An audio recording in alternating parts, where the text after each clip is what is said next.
जय जगन्नाथ। कि सुंदर आहा कि आनंदमय एही विशाल संसार। धन्य महाप्रभु महिमा तुम्भर अटे अनंद अपार। जगन्नाथ और भक्त माधव दासंकर अद्भुत कथा।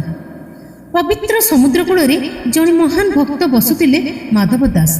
तांको पृथ्वी रे जदि केही थिले से हेले तांको आराध्य भगवान जगन्नाथ। से दिन राति तांकर भजन करुथिले, सदा सर्वदा तांको चिंतार मग्न रहुथिले। तांको ना भोकर ध्यान थिला ना शोषर ध्यान, कारण तांकर आस्था अटूट थिला। जेतेबेले समस्त जगतर स्वामी मो सहित अछंती ओ काहेकि अन्य किछि चिंता करिवि। किंतु एक समय एमिति भी आसिला जेतेबेले माधव दास गुरुतर भावे असुस्थ हेले। तांको भयंकर अतिसार रोग हेला। तांको शरीर एते दुर्बल हो गला जे उठिबा बसिबा मध्ये कष्टकर हो गला। से संपूर्ण एका थिले, तांको सेवा करबा को केही नथिले। से निज दुखरे पड़ी रहुथिले, तथापि तांकर ओठरे सर्वदा गोटे नाम जगन्नाथ जगन्नाथ। जेतेबेले भक्तंक पीड़ा चरमसीमा को पहुंची जाए सेतेबेले स्वयं भगवान जगन्नाथ आसंती। ठीक सेहीपरि स्वयं भगवान जगन्नाथ एक छोट शिशुर रूप धारण करी तांको कुटीर को आसिले। से शिशु चुपचाप तांको सेवा करने को लगिला। से तांको मलिन वस्त्र पकाइला, तांको शरीर को परिष्कार कला, समय रे खाद्य औषध देला। जेतेबेले माधव दास को ज्ञान फेरिला से पचारिले, बापा तुमे किए, मो पई एते काहेकि करूछ? शिशुटी हसिकी कहिला, मु एक सेवक मात्र, आपणकर अवस्था देखि सही पारिलिनी। दिन कटिगला।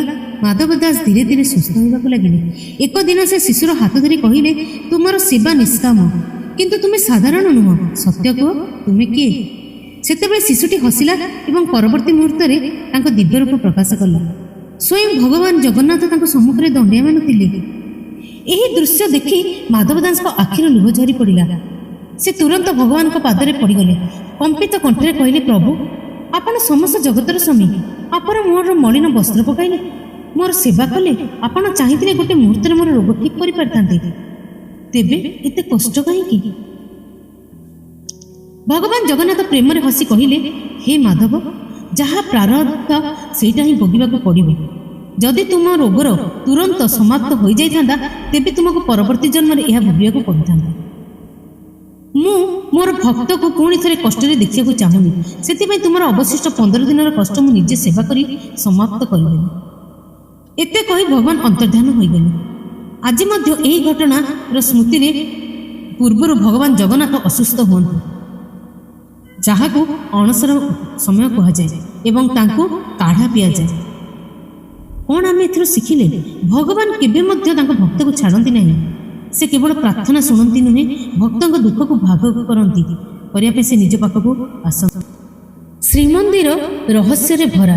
दूररू भी भक्त जदि श्रीमंदिर दर्शन पाई जाए निजक धन्य मन करे। भाग्य थिले मनीष श्रीमंदिर को जाए। कि सुंदर आम कालिया सात, जेते देखिले भी मन भरे नहीं।